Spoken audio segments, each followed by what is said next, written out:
Goeiedag aan elkeen van ons luisteraars. Vandag se vraag vra ons wat is demoonuitdrywery of exorcism en hoe moet ons as gereformeerdes dit verstaan? Nou daar is die charismatiese siening daarvan, maar vandag fokus ons meer op die Rooms-Katolieke verstaan van exorcism. Wat dit is, soos ons dit in die Bybel vind, is daar waar daar 'n demoon in iemand is en daardie demoon word uitgedryf uit daardie persoon uit.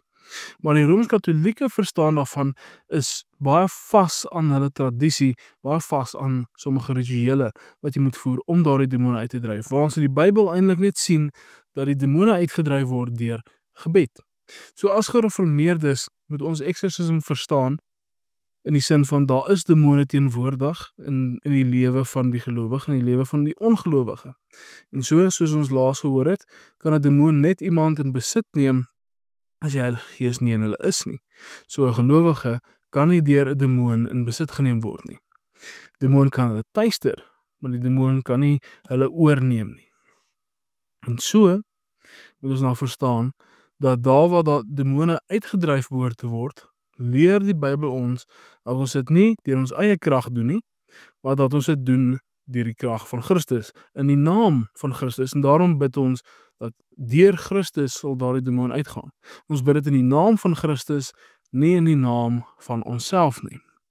Ons doen ook nie enige van ander rituele of enige tradisies om daardie demone uit te dryf nie. Ons bely as gereformeerdes dat demone uitgedryf word deur gebed, deur 'n afhanklikheid van die Here se krag, 'n vertroue in ons Here Jesus Christus dat hy ons gebede sal verhoor.